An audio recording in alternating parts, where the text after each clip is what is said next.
बोली जयकारा बोल मेरे सदगुरुदेव महाराज की जय। साचे दरबार की जय। सत्य सनातन धर्म की जय। श्री परम ज्ञानेश्वर महादेव की जय। श्री पवन सुत हनुमान की जय। जगद्गुरु आद्य शंकराचार्य महाराज की जय। श्री परमहंस दयाल जी महाराज की जय। मृणंगली निवासी भगवान की जय। श्रृणंगल बिहारी महाराज की जय। श्री परमपुरी भगवान की जय।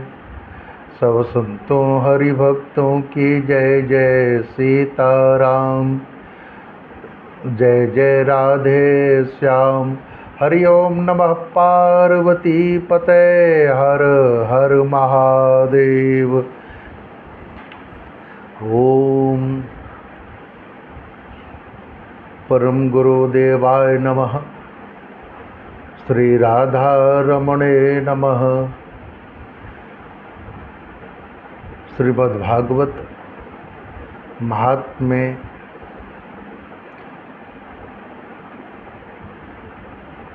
आज श्री भगवान नारायण के श्रीमुख से ब्रह्मा जी के प्रति भागवत महात्म्य की महिमा का श्रवण कराना, उसी श्रीमद् भागवत महात्म्य के कथा लीला का श्रवण हम सभी भक्तजन श्रवण करेंगे। श्रीमद्भागवतम नाम पुराणम लोक विश्रुतम शृणुयाक्षया युक्ता मम संतोष कारणम। लोक विख्यात श्रीमद्भागवत नामक पुराण का प्रतिदिन श्रद्धा युक्त होकर श्रवण करना चाहिए। यही मेरे संतोष का कारण है। भगवान विष्णु भगवान ब्रह्मा जी से कहते हैं, नित्यं भागवतं यस्तु पुराणं पठते नरः प्रत्यक्षरं भवेत् तस्य कपिलादानजं फलम्। जो मनुष्य प्रतिदिन भागवत महापुराण का पाठ करता है, उसे एक एक उच्चारण के साथ कपिला गौ दान देने का पुण्य प्राप्त होता है। नित्यं मम कथा यत्र तत्र तिष्ठन्ति वैष्णवा कलिवाहा नरास्ते वै ये अर्चन्ति सदा मम। जहाँ मेरी नित्य कथा होती है, वहाँ भगवान विष्णु पार्षद भक्त प्रहलाद जी परम भक्त आदि विराजमान रहते हैं। जो मनुष्य सदा मेरे भागवत शास्त्र की पूजा करते हैं, वे कली के अधिकार से अलग हैं।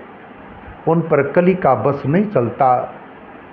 यस्य न यस्य तिष्ठते शास्त्रम गृहे भागवतम कलौ न तस्य पुनरावृत्ति याम्य पाश्चात् कदाचन।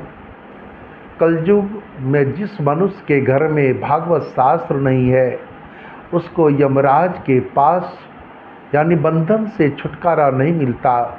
इसलिए प्रत्येक भक्त के घर में भागवत शास्त्र रहना चाहिए। यत्र यत्र भवेत पुण्यम शास्त्रम भागवतम कलौ तत्र तस्त सदैवाहम भवामि त्रिदशैषः। कलयुग में जहाँ जहाँ भागवत शास्त्र रहता है, वहाँ वहाँ सदा मैं ही भगवान विष्णु देवताओं के साथ उपस्थित रहते हैं।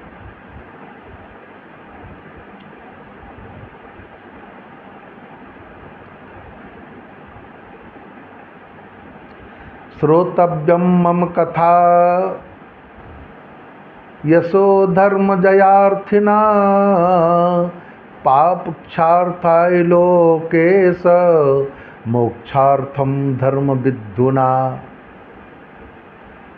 हे लोकेश, यश धर्म और विजय के लिए, पाप क्षय एवं मोक्ष की प्राप्ति के लिए धर्मात्मा मनुष्य को सदा मेरे ही भागवत का श्रवण मनन करना चाहिए।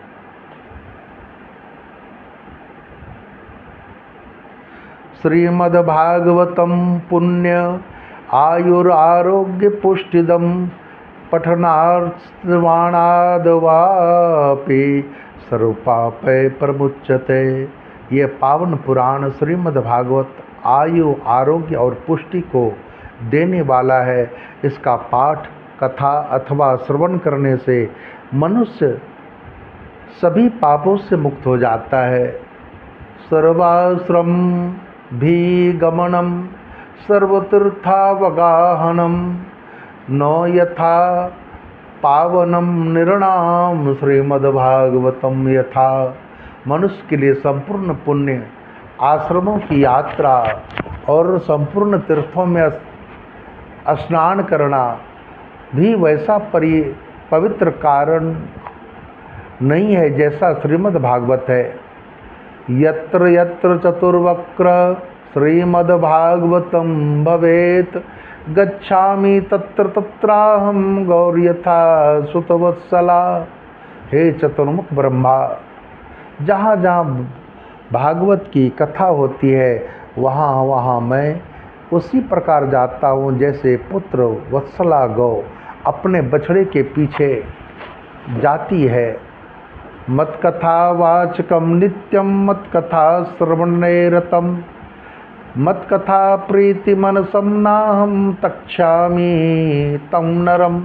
जो मेरी कथा कहता है, जो उससे सुनने में लगा रहता है तथा मेरी कथा से मन ही मन प्रसन्न होता है, उसका मैं कभी त्याग नहीं करता हूँ। ये मेरी प्रतिज्ञा है। भगवान नारायण भगवान ब्रह्मा जी से कहते हैं, ओम श्रीलोके वनस्पति बृहस्पति तारतम्यम यस्या कटाक्ष परिणाम मुदाहरन्ति सा भारती भगवती तु यदि यदासि ताम देव देव महिषीं श्रियम श्रियाम। श्री गिरिजापति गिरिजा गणेश शेष शारद श्रुति श्री व्यास वाल्मीकि जी के पद पंकज नित ध्याऊं मैं। द्वादश भागवताचार्य चतुसंप्रदायाचार्य श्री शंकर आचार्य जी को परिकर मनाऊं मैं। तुलसी कबीर सूरनाभा प्रियादास मीरा श्री नानक चैतन्य जू के अनुगत रहाऊं मैं। दिज्जे वर सब मिली मोहे मन क्रम छल वच तजी नित परिकर स हरिहर जस भरी भरी गाऊं मैं। तुलसी कबीर सूरनाभा प्रियादास मीरा श्री नानक चैतन्य जू के अनुगत रहाऊं मैं। नारद पराशर पुंडरीक व्यासामृत सुख सौनक दालभ्याम रुक्मांगद वशिष्ठ अर्जुन विभीषणादि एतानहं परं भागवतं नमामि। एतानहं परं भागवतं नमामि। मंदारे शिखरं दृष्ट्वा वा मधुसूदनं कामधेन्वा मुखं दृष्ट्वा पुनर्जन्म विद्यते।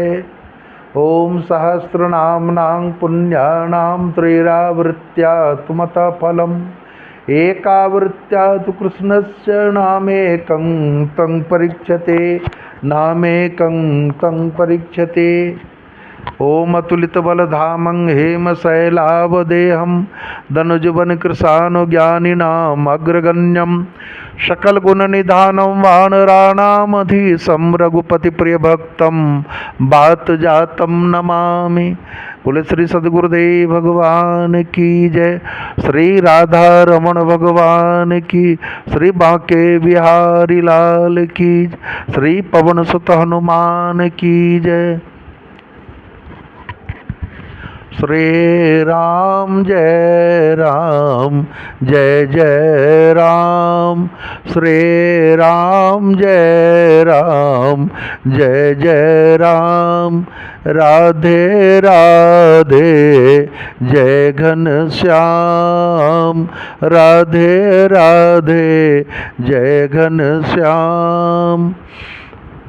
संकट मोचन जय हनुमान, बोलो संकट मोचन जय हनुमान। श्री गणेशाय नमः। ओम नमो भगवते वासुदेवाय। श्री परम गुरुवे नमः। परम भागवत कथामृत धर्म ग्रंथ से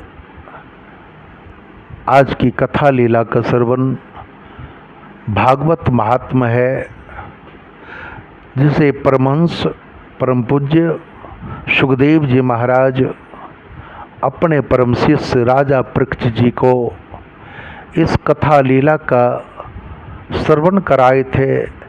उसी कथा लीला का रसपान हम सभी रसिक जन श्रवण करेंगे। परम मंगलमय परात्पर अखिलेश्वर अकारण करुणा वरुणालय भक्त वांछित कल्पतरो श्री टडियुत विनिंदित पीतांबर धारी श्री बालकृष्ण लाल की वांगमयी प्रतिमूर्ति श्रीमद्भागवत महापुराण।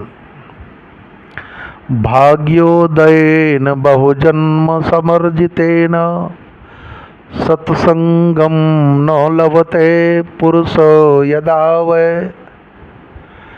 अज्ञान हेतु कृतमोह अंधकारनाशम विधाय ही तदोदयते विवेकः। श्री परमहंस सुखदेव जी महाराज श्रीमुख से कहते हैं राजा परीक्षित जी को, एक जन्म नहीं अनंत जन्मों के भाग्य जब उदय होते हैं तो ही श्रीमद्भागवत कथा श्रवण में रुचि हो पाती है, अन्यथा नहीं हो पाती। ऐसे सुंदर अनुष्ठान श्री गोविंद की कृपा से होती है। श्रीमद्भागवत कथा की पद्धति क्या है, उस कथा के श्रवण का नियम क्या है, क्यों सुनी जाती है श्रीमद्भागवत कथा, इन बातों का जिसमें विशुद्ध विवेचन किया जाए उसे हम श्रीमद्भागवत महात्म्य कहते हैं। श्रीमद्भागवत जी के महात्म्य का यहाँ संक्षिप्त वर्णन करते हैं।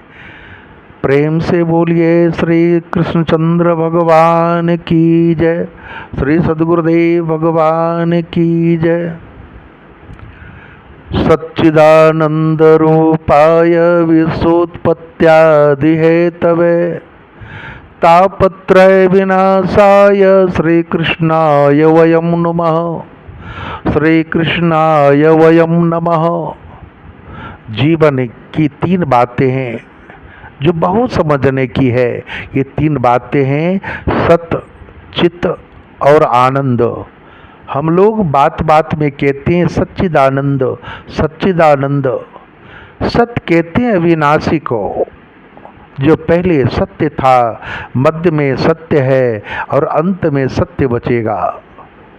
दूसरा है चित्त, माने प्रकाश। यानी हम लोगों को अगर पुस्तक पढ़नी होती है, बल्ब या ट्यूब जलाते हैं, हमें प्रकाश चाहिए।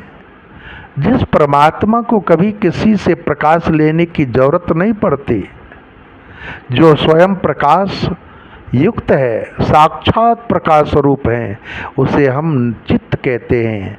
और आनंद की तीसरा आनंद, आनंद की परिभाषा शास्त्रों में बड़े सुंदर रूपों में वर्णित की गई है। ये आनंद क्या है? आनंद जो है वो परमात्मा का स्वरूप है, आत्मा के ज्ञान का स्वरूप है आनंद। इसलिए सत्य भी कृष्ण है, चित्त भी कृष्ण है और आनंद भी श्री कृष्ण है। जो विश्व को बनाते हैं, उसका पालन करते हैं, उसको लय भी कर देते हैं, जिनकी कृपा विलासता से सारा संसार चलता है और तापत्रय विनाशाय, तीनों प्रकार के तापों को नष्ट करने की जिनमें सामर्थ्य है। बाबा जी महाराज मानस में कहते दैहिक दैविक भौतिक तापा, राम राज्य काहू नहीं व्यापा। संत कबीरदास जी महाराज कहते हैं कि कबीरा सब जग निर्धना, धनवंता नहीं कोई, धनवंता सोई जानिए, जाको राम नाम धन होए। धनी तो वही है जिसके पास राम नाम का धन है, श्री गोविंद के नाम का धन है। जिसने नाम धन की कमाई कर जमा कर लिया है वह सबसे बड़ा धनी है। आध्यात्मिक ताप, आधि दैविक ताप, आदि भौतिक ताप, तीनों को विनष्ट करने की जिन श्री कृष्ण में शक्ति है, ऐसे श्री गोविंद को हम प्रणाम करते हैं। श्री कृष्णाय वयम नमः। श्री भागवत के प्रधान देव तो गोविंद हैं, इसलिए भागवत महात्म्य प्रथम श्लोक में श्री कृष्ण की वंदना की गई है।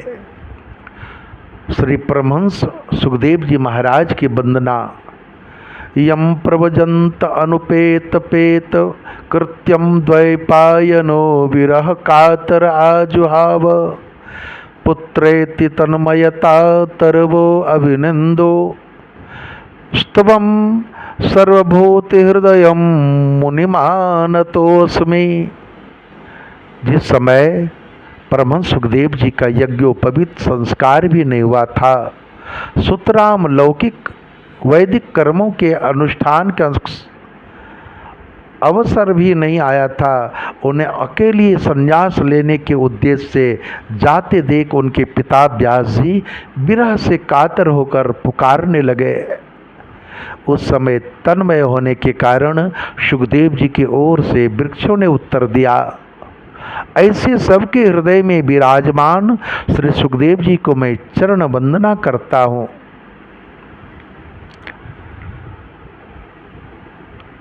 श्री नैमिषारण्य क्षेत्र में सज्जनों, जैसे हम इस पवित्र पावन भूमि पर बैठकर श्रीमद् भागवत श्रवण के लिए इकट्ठा हुए हैं, ऐसे ही पुराणों की विद्या के लिए परम एकांत परम शांति स्थान जो है उसे नैमिषारण्य क्षेत्र कहते हैं। आइए हम उस नैमिषारण्य क्षेत्र चलें जो बड़ी पवित्र भूमि है। 88,000 संतजन वहाँ विराजमान हैं और वे सब ऋषि ग्रस्त ऋषि हैं। उन्हें हम कहते हैं श्री शौनकादि। श्री शौनकादि ऋषि जिनकी बड़ी उम्र है। एक ऋषि की उम्र इतनी लंबी है कि उनके जीवन में कितने बार इंद्र बदल चुके। एक सदग्रस्त इतनी लंबी उम्र वाले थे जो जीवन की कई चतुर्युगियों को देख चुके हैं। सतयुग, द्वापर, त्रेता, कलयुग कई बार बदल चुके। ऐसे 88,000 संतजन अपने नित्य कर्म से निवृत्त हो प्रातः काल जब बैठे थे, बस उन संतों की मंडली में श्री परम संत सूत जी महाराज आए। तो जो 88,000 ऋषि बैठे हैं जिनकी उम्र हजारों वर्ष लंबी है, लेकिन सूत जी उनकी मंडली के मध्य जो पधारे हैं वे केवल 20 वर्ष की आयु वाले, लेकिन 20 वर्ष की उम्र वाले परम युवा संत सूत जी को देखकर सभी संतजन खड़े हो गए। आइए महाराज पधारिए, बड़ी कृपा की आपने। श्री शौनकादि ऋषियों के इस व्यवहार को देखकर सूत जी बड़े संकोच में पड़ गए। आप लोग ये क्या कर रहे हैं महाराज? मुझे देखकर खड़े हो रहे हैं, मेरा आदर सत्कार कर रहे हैं, आखिर क्यों? सूत जी आप उम्र में छोटे हैं तो क्या हुआ? शास्त्र कहता है कि धन वृद्धा बल वृद्धा आयुर्विद्या तथैव च ते सर्वे अपि ज्ञान वृद्धाश्च किंकिरा शिष्य किंकिरा। कोई बल में बड़ा होता है, कोई आयु में बड़ा होता है, कोई कदाचित धन में बड़ा होता है, किंतु जो ज्ञान में बड़े होते हैं वे तो सबसे बड़े होते। इसलिए सूत जी आप देखने में छोटे लगते हैं, लेकिन अज्ञान रूपी अंधकार से जो मानव हृदय में बैठा हुआ है जो मानव के हृदय में अज्ञान का अंधकार बैठा हुआ है, उसे दूर करने के लिए आप करोड़ों सूर्य के समान हैं। आप हमें कोई ऐसी कथा सुनाइए जिससे संसार के लोगों को कष्ट की निवृत्ति हो जाए और श्री सद्गुरु जी श्री गोविंद के चरणों में अनुराग हो तथा उनके प्रति उनकी प्राप्ति जीवन में हो जाए। श्री कृष्ण प्राप्ति करम शाश्वत साधनम तद्गुणा। शौनकादि ऋषियों ने सूत जी से पूछा कि संसार के लोगों को कृष्ण की प्राप्ति कैसे हो, ऐसा साधन बताओ कि गोविंद से कैसे मिलन हो। इसको सुनकर सूत जी गदगद हो गए और ऋषियों से बोले, आपने बिल्कुल सही प्रश्न पूछा है। हम लोग जन्म लेते हैं, बड़े होते हैं, लंबे होते हैं, युवा होते हैं, वृद्ध हो जाते हैं और मर भी जाते हैं। जीवन के पहलुओं को हमने कभी समझने का प्रयास ही नहीं किया। लोग जीवन को ऐसे बर्बाद कर देते हैं।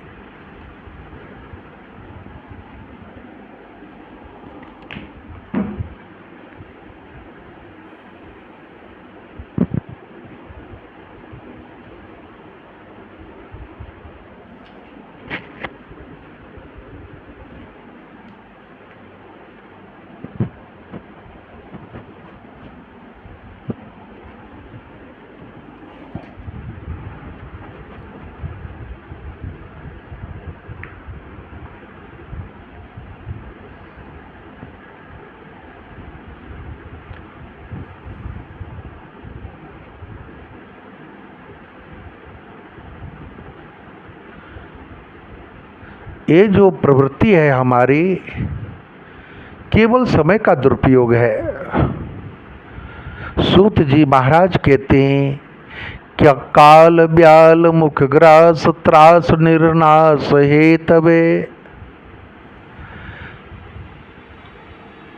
हमारा जीवन क्या है? एक बहुत बड़ा अजगर सर्प है और अजगर सर्प ने अपने विशाल मुंह खोल रखा है और उसके मुंह में मैं बैठा हुआ हूँ।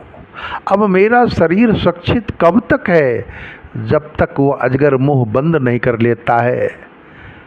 जैसे ही मुंह बंद किया तुरंत मेरी मृत्यु हो जाएगी। ऐसे ही काल रूपी सर्प के मुंह के हम ग्रास बने हुए हैं। न कश्चिद ही न ही कश्चित क्षणमपि जातु तिष्ठस्य कर्मकृत कार्यते हवसः कर्म गुणैर स्वभाव कैलवरात्।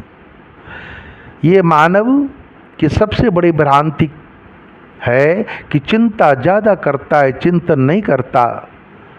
जीवन में चिंता को मिटाओ और चिंतन को बढ़ाओ, यही मुक्ति का साधन है। अब चिंतन कैसे बढ़े और चिंता कैसे मिटे,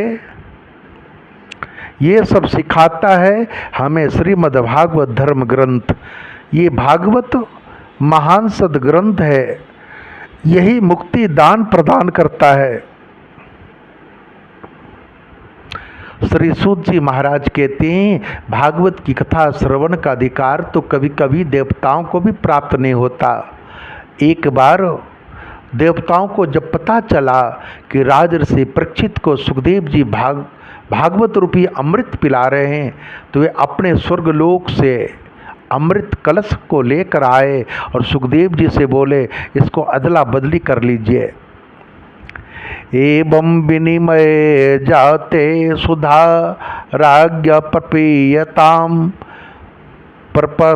प्रपाश्यामो वयम सर्वे श्रीमद्भागवतामृतम।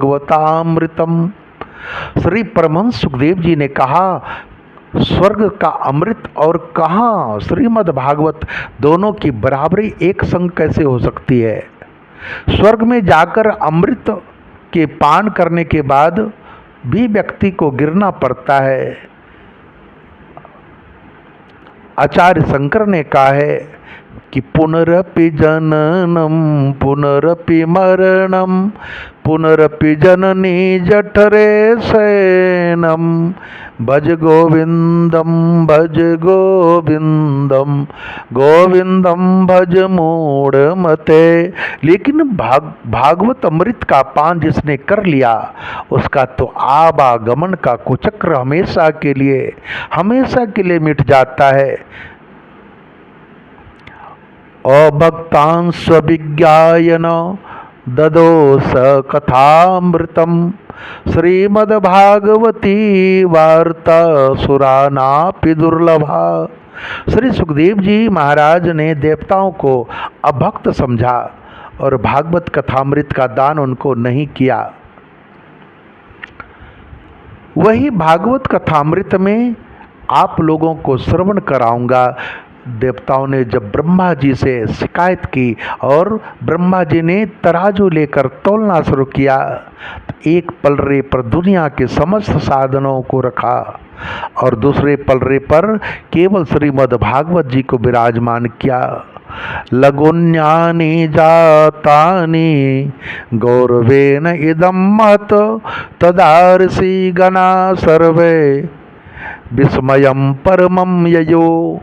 भागवत का पलड़ा नीचे हो गया और समस्त पलड़े जो धर्म संस्कारों के हैं वे ऊपर उठ गए। वजन जिसमें होगा वही तो नीचे जाएगा। ब्रह्मा जी ने देवताओं से कहा श्रीमद् भागवत कोई पोथी नहीं, भागवत कोई किताब नहीं, श्रीमद् भागवत तो साक्षात श्री कृष्ण हैं।